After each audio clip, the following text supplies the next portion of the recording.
let's talk about multipliers. We didn't do that last time. Okay.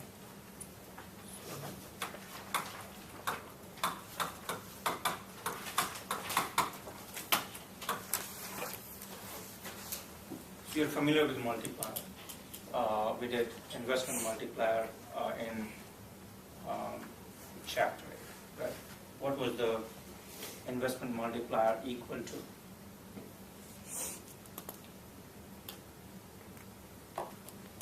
1 divided with MPS. 1 divided by MPS, that's correct. So that was a two-sector economy. Let's see what happens to the multiplier in the three-sector economy. And we have different types of multipliers. So first let me derive all the multipliers, and then we'll talk about what they mean. Okay? So to derive the multiplier, I'll have to go back to the equilibrium condition in the first market, which is aggregate output equals to the planned aggregate expenditure, which is C plus I plus G. And our consumption function was A plus B times YD, where YD is your disposable income, isn't it? Income after paying taxes. And we assume that investment is exogenously given, and also the government spending is exogenously given. These are predetermined variables. So let's substitute C, I, and G in this equilibrium condition. So we'll get Y equals to A plus B times Y minus T, where Y minus T is what? Disposable income, plus I0 plus G0. And T is some fixed amount, everybody pays the same tax. Right? So next you collect Y terms on the left hand side.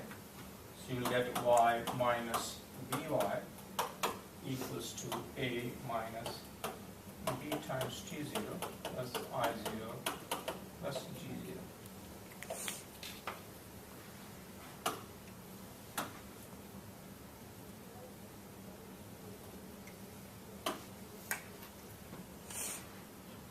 And then Y is common on the left hand side, so you factor it out, you get 1 minus B equals to this term, A minus B T0 plus I0 plus G0. And then you solve for Y and divide both sides by 1 minus B. So if that's the case, let's move to the next slide. What? I don't really. Okay, let's go back to it. Just 2 seconds.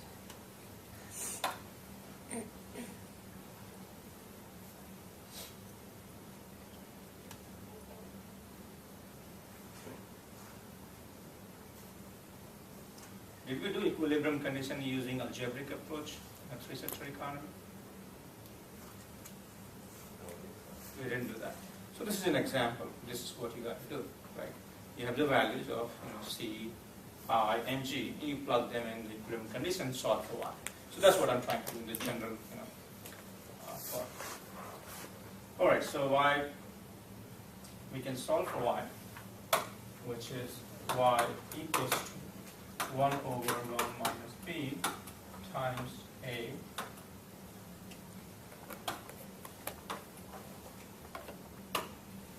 minus B times T0 plus I0 plus G0. Okay.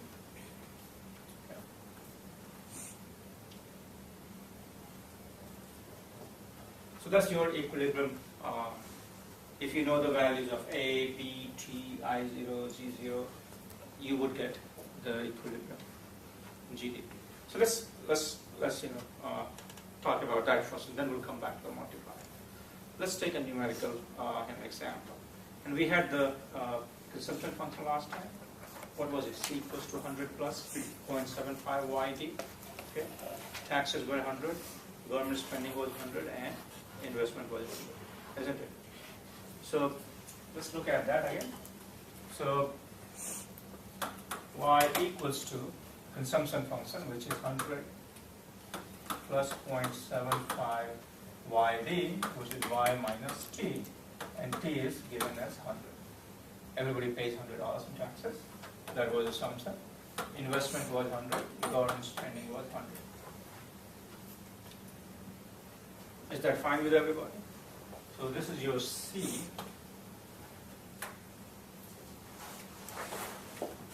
is your I, and that's your G.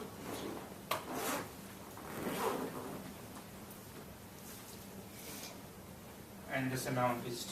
Right? So let's solve for Y. See what you get. So we got Y equals to 100 into 300 minus 75, 225. And you get 0.75Y. So you subtract, you get 0.25Y. So Y equals to 225 over 0.25 equals to 900. And that's what you found last time, using the table and the graph. Okay? So that's your algebraic approach to finding equilibrium GDP in the goods market in the presence of three sectors. So, is that fine with everybody so far? How you get equilibrium GDP using the algebraic approach? Okay. Now, next let's continue with multipliers. So, this is your, pretty much what I did over here, solve for Y. But this is in the general form. Okay? So, let's first find investment multiplier. You're familiar with the investment multiplier from chapter 8. Let's talk about that. So now you have several variables, isn't it? In chapter 8, you had just an investment as an exogenous variable. Now you have government spending, you got taxes, and so on, right? So you have to basically, to find multiplier. Now you are saying this, asking this question. Let's suppose investment increases by $1. By how much would GDP change as a result, keeping other variables constant? So you're not allowing other variables to change. Taxes and government spending, you keep them fixed, right? And you're asking this question, if investment increases by $1, by how much would GDP change? Can you tell me the answer by looking at this equation?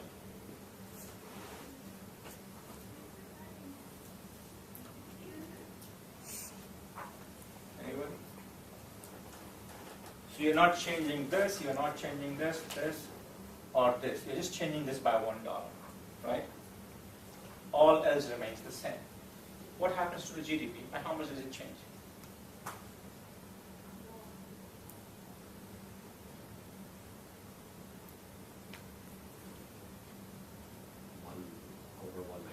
One over 1 minus B, that's correct. $1 times 1 over 1 minus B, isn't it?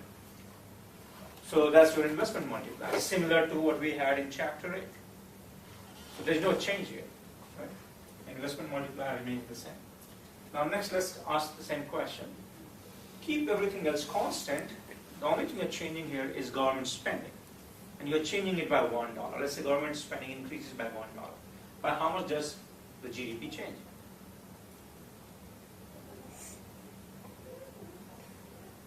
What's your answer?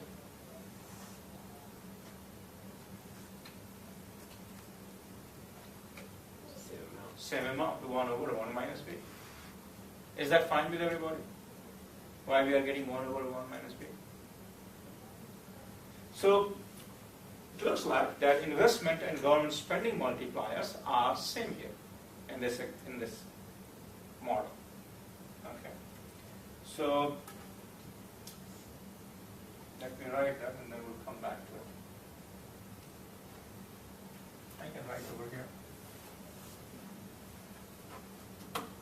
Delta Y over delta I, which is your investment multiplier, is 1 over 1 minus B. And that's the same thing as delta Y over delta G. Delta y over delta g is your government spending multiplier. And delta y over delta I is your investment multiplier. But both of them have the same formula, as you can see. 1 over 1 minus b, which is 1 over MPS. Now next let's talk about the tax multiplier. So let's do the same exercise. Now I'm asking you this question. Let's suppose government increases tax by $1. Okay? And you keep everything else constant. Investment doesn't change, government spending does not change. The only thing you're changing in this equation is tax. It increases by $1. By how much does GDP change as a result?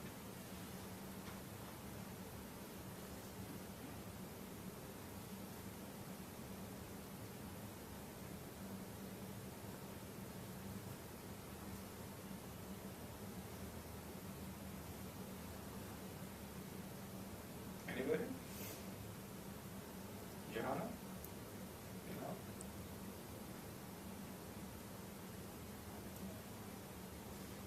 Elizabeth? An answer to it? Nobody knows the answer? What is happening? You did the same exercise. Brandon? What's the answer? Is it negative b times 100 or over 100? That's correct. Negative b over 1 minus b. So you are looking at taxes rising by $1, right? The coefficient of tax is negative b here. So $1 times negative b, and that gets multiplied by this. You get negative b over 1 minus b. Okay?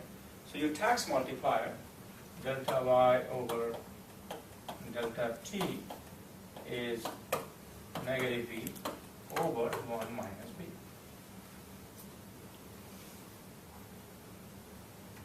Which is negative MPC over MPS. Okay, so let's forget about this. Let me write all these things on the next slide so that it's clear here. So let's start with investment multiplier.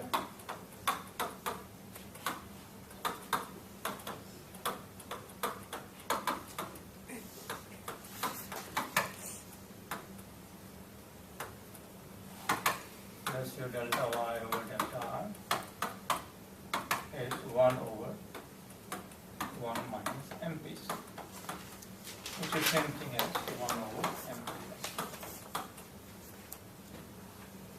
And government spending multiplier,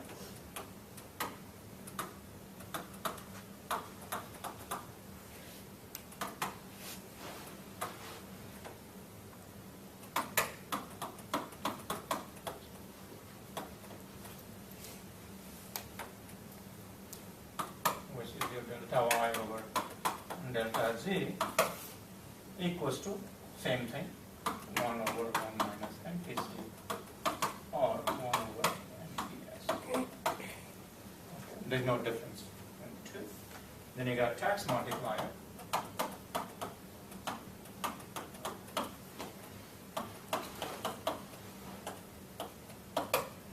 Delta y over delta t gives you negative MPC over MPS. You can write it negative MPC over 1 minus MPC.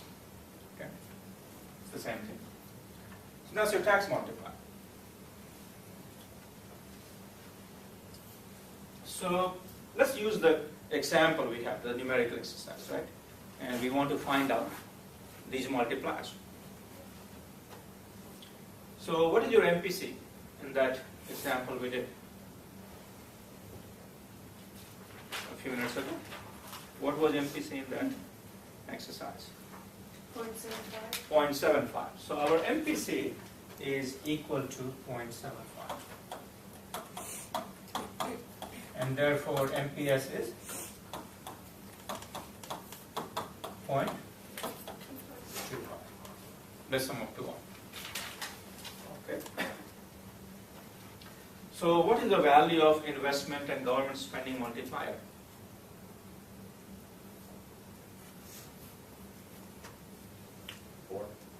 4. 1 over 0.25 gives you 4.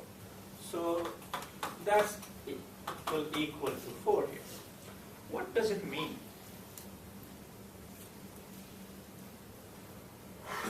What does 4 represent here? For investment multiplier. Let's talk about that first. What does it tell you?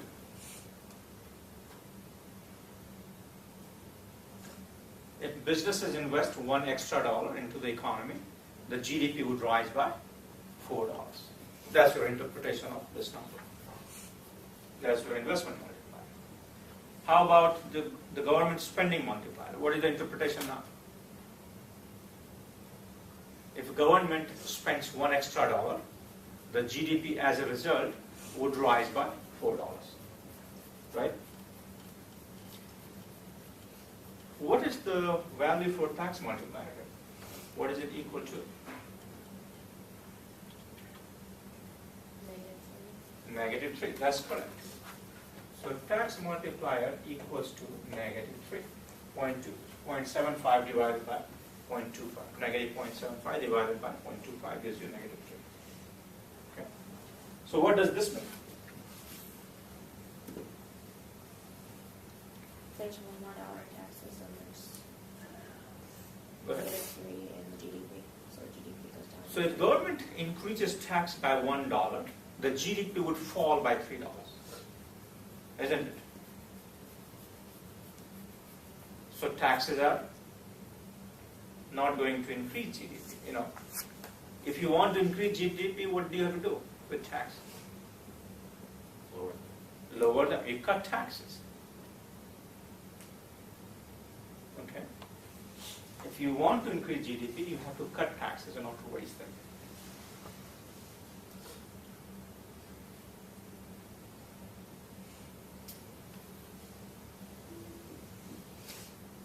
Why is tax multiplier smaller in magnitude than the government spending multiplier? So let's say, government has two options to raise GDP. Government spends the money on $1, right? We know GDP would rise by $4. On the other hand, government can cut taxes by $1, right? And GDP we know would rise by $3. Why are they different? Why magnitude is not the same? What explains that?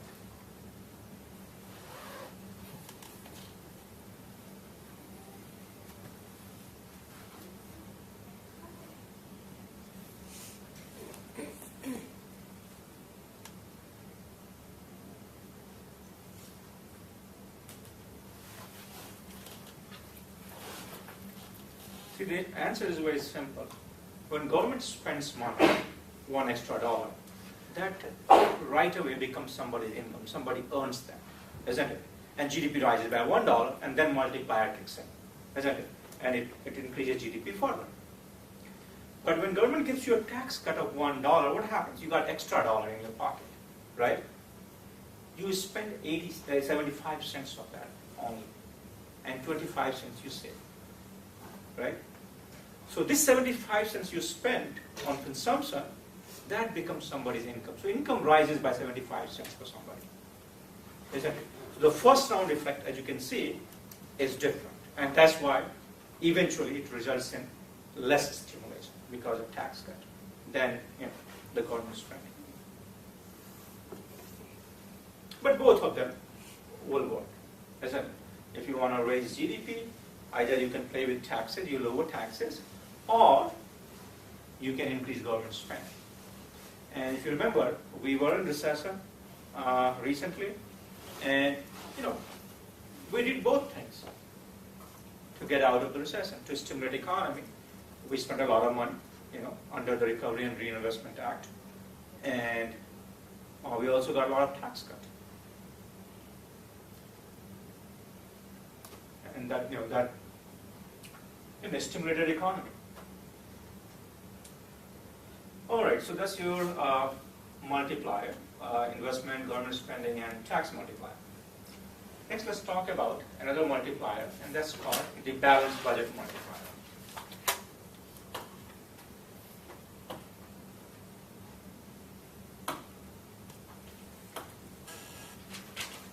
First, let's talk about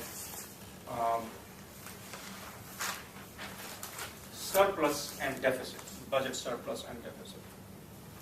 So, if government is spending G, is greater than the tax revenue collected by the government, then we have a deficit.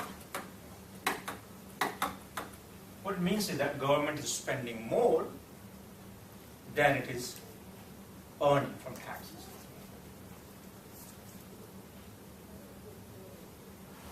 So this is greater than 0. That implies deficit. Government spending is more than taxes. Is that fine with everybody? And if G minus T is negative, what it means is that tax revenue is greater than the government spending. Okay? What would you call it? A budget surplus. So this is your surplus. And if G minus T equals to 0, we have a balanced budget.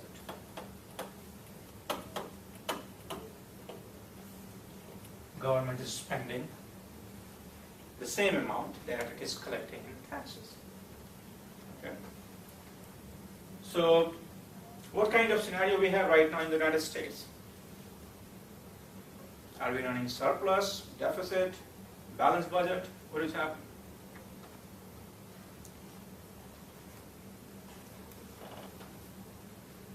Anybody? We're at a huge deficit. We have a huge deficit. That's correct.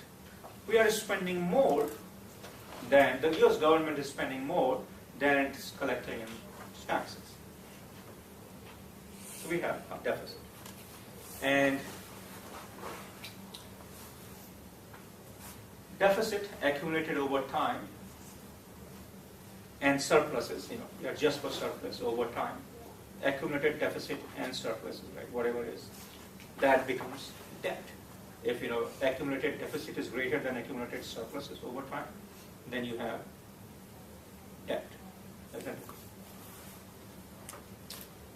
We'll talk about that soon. But let's first focus on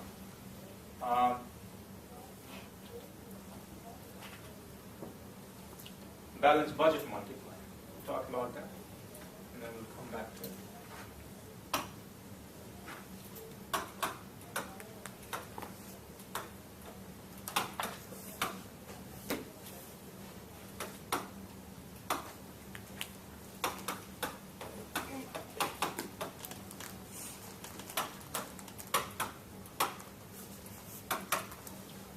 So balanced budget multiplier is, the idea that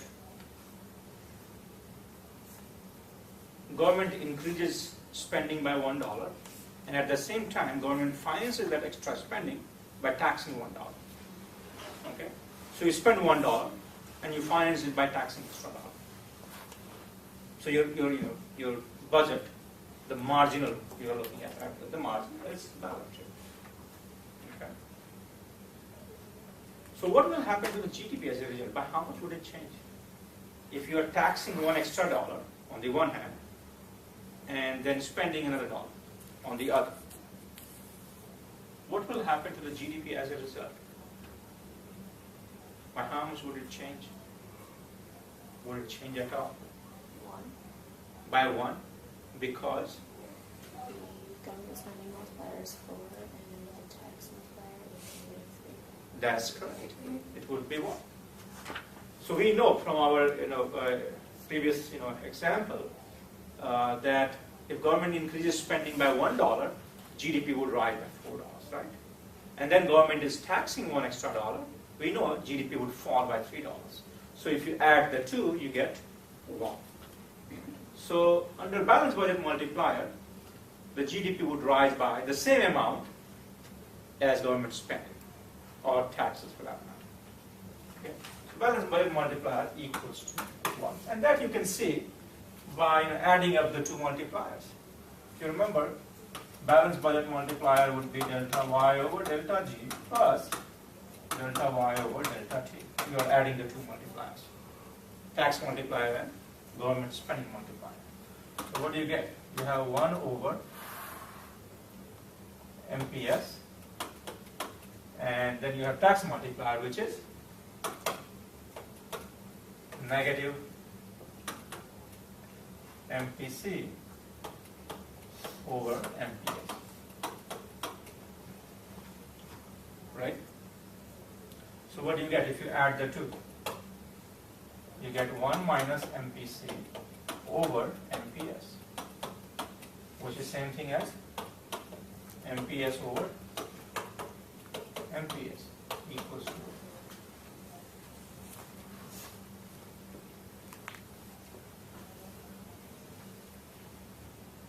So balance birth multiplier is 1 in this three-sector economy, the simple version we have.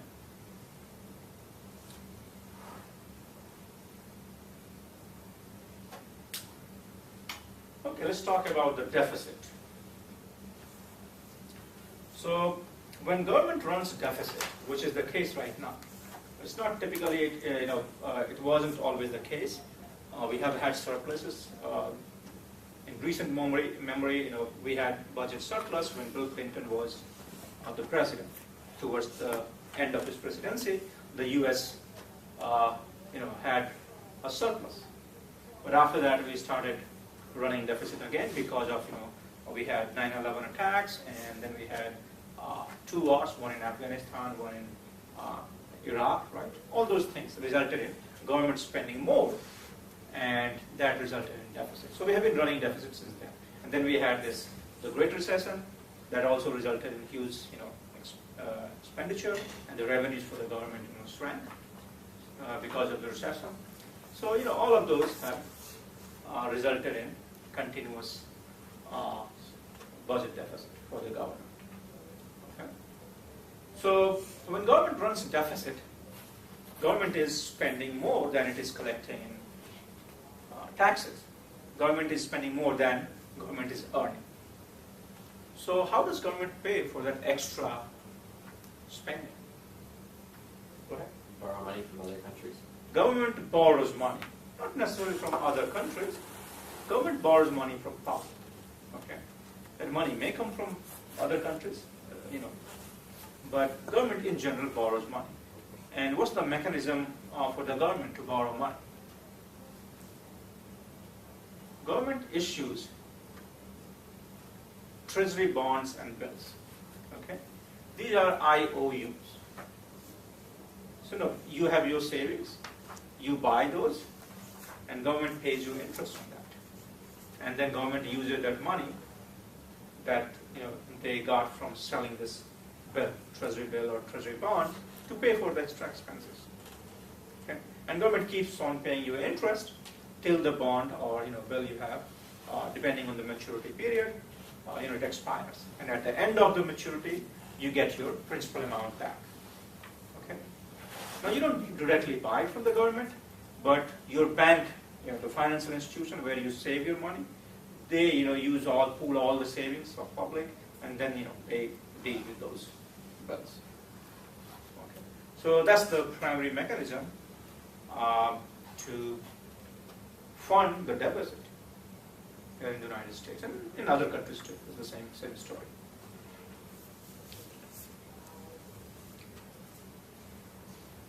Is that fine with everybody?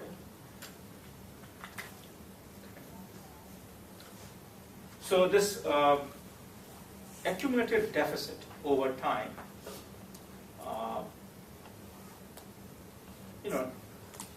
deficit, and then you have surplus, right? Sometimes you run surplus, so whatever, you add it up over time, and if you still have deficit, that becomes debt, isn't it? Every year, let's say you're running a deficit, it adds to the national debt, and U.S. has huge national debt in absolute amount, but as a percentage of GDP, it's not as big as some other countries have. So it's all relative to how big is your economy, and relative to that you look at the debt. In absolute terms, U.S. has huge debt, but when you look at the size of the U.S. economy, it's still manageable. It's not there yet. Like Greece's situation. Greece has a much higher debt to GDP ratio. Okay. All right, let me see if I can show you some recent budget, U.S. budget chart.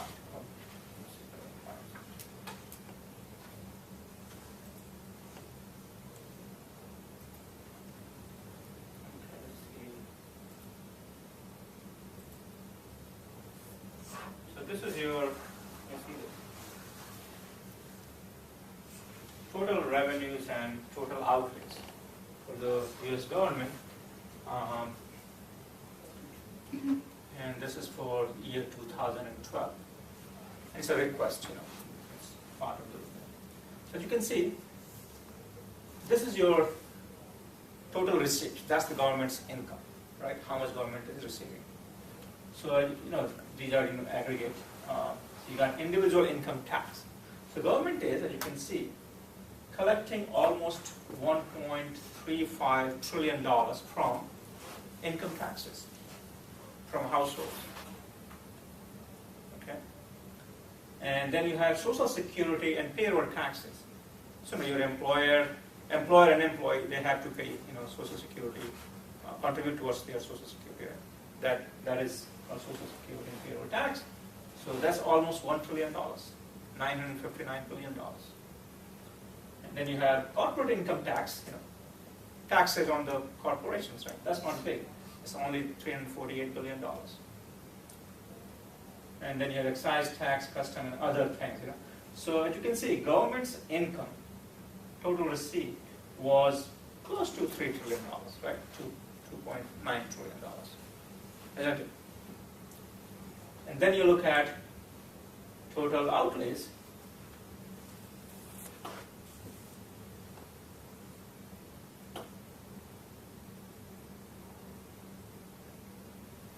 So this is telling you, it has discretionary as well as mandatory component, and you have different,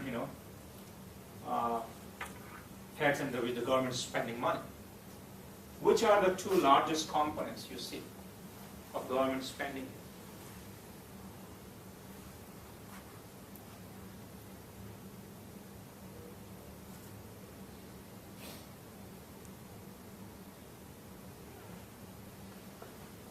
U.S. government is spending a lot on defense, as you can see. Almost $700 billion, right? 672.9, right? That's bigger than many economies, big economies. So that's the money government every year spends. This is for 2012. That's what they were planning to spend. $672 billion. But the largest component of expenditure is where?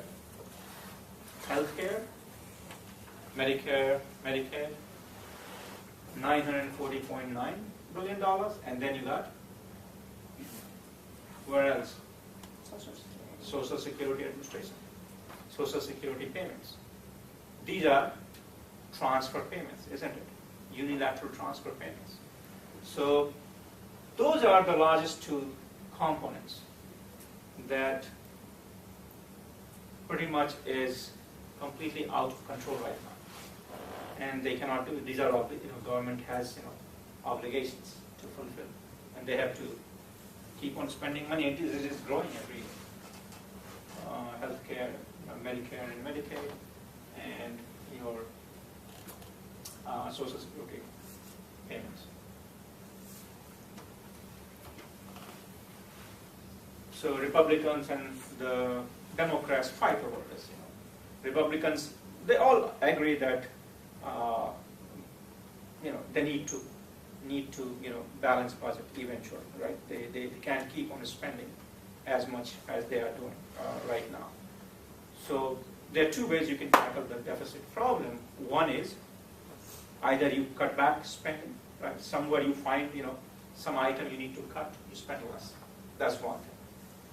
Another thing is you raise taxes, isn't it? Your income goes up, your spending is still the same, but you raise your income, deficit will disappear. These are two ways you can do it, or a mix of the two. The only problem is that Republicans don't like to pay higher taxes. They oppose that.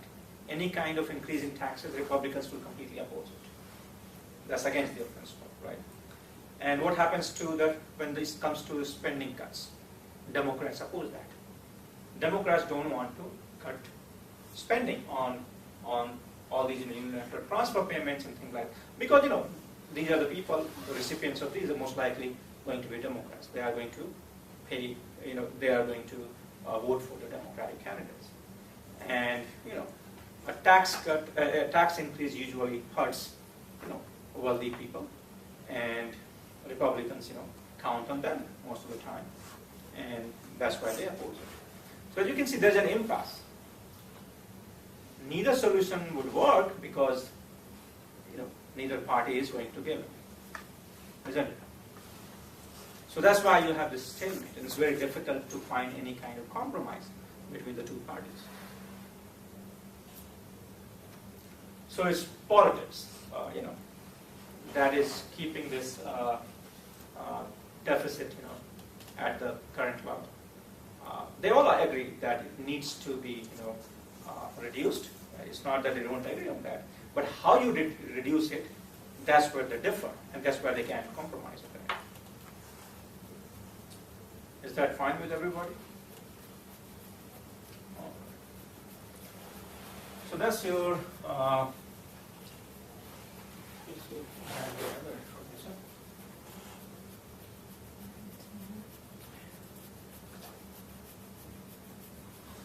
Let's watch a short video on U.S. debt crisis.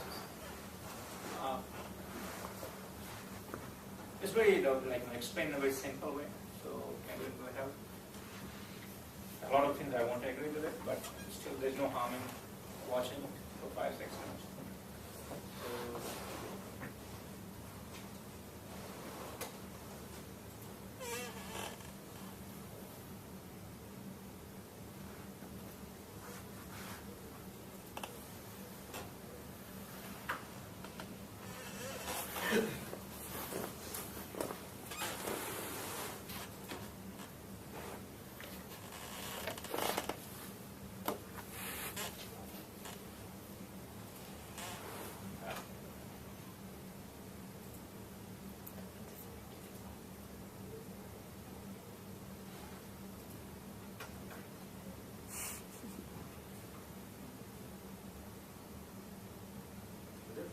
The deficit.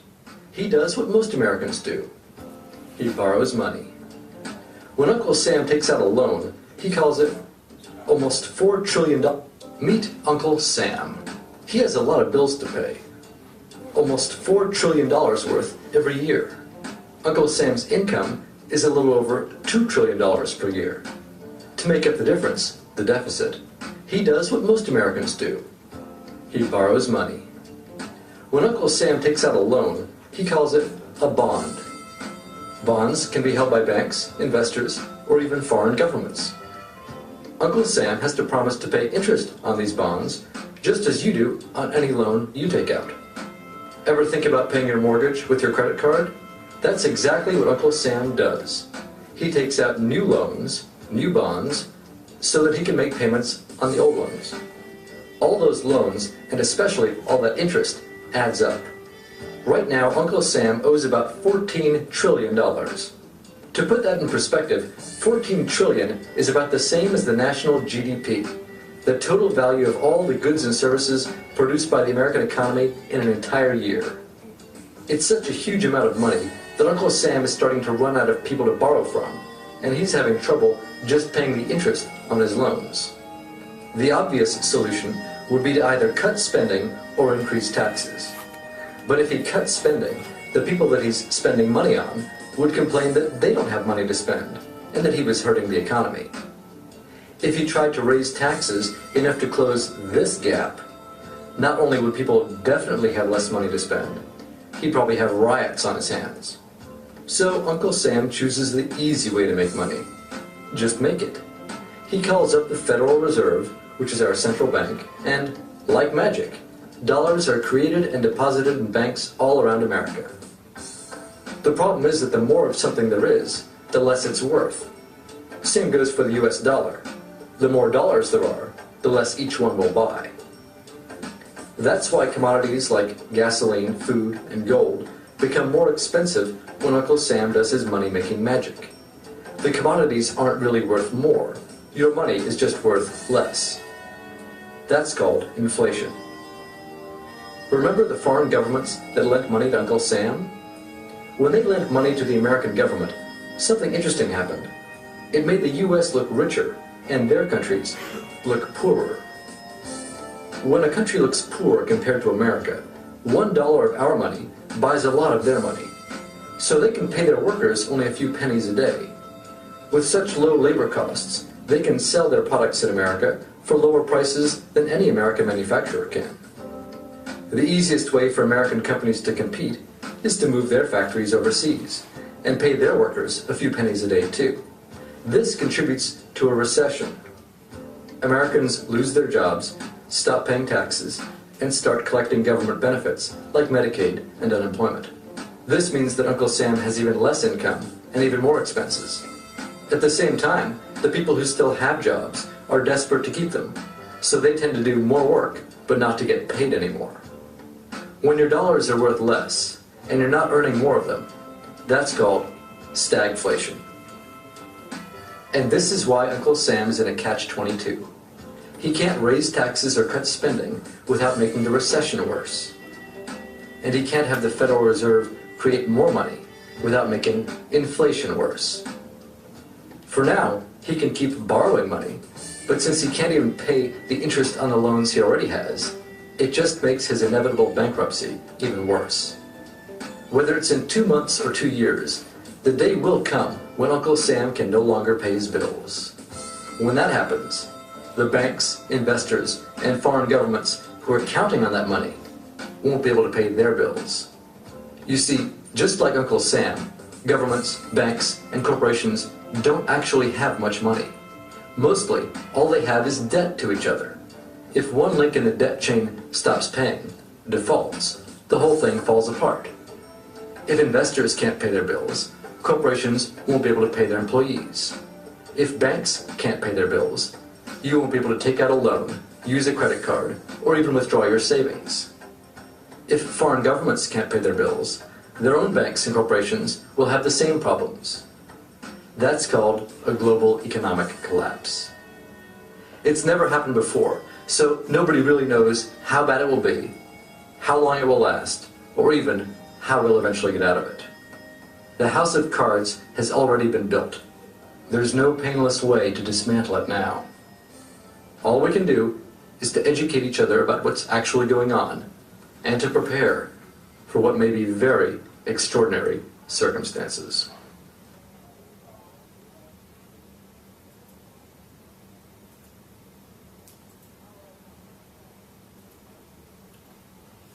Let's look at how much we pay in taxes.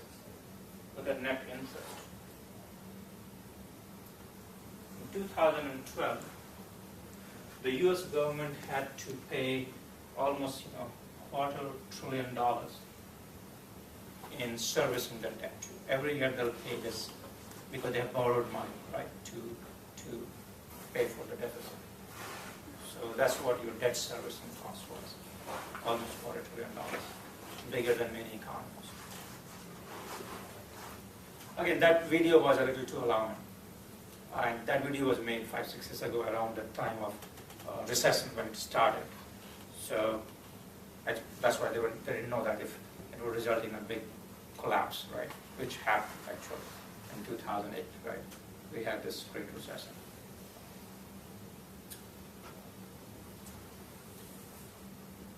Any questions, comments, anything that you want to discuss?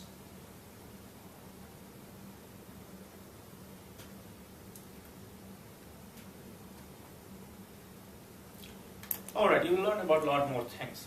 We'll talk about money market. In that video, they're showing about the role of financial sector and things like that. Right?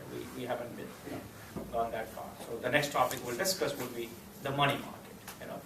And we'll learn how the value of real interest rate is determined, why people demand money, who supplies money, and so on. So we'll learn everything about money market. Okay, that will start on Thursday. All right, so let's do some problems then. That's with chapter 9.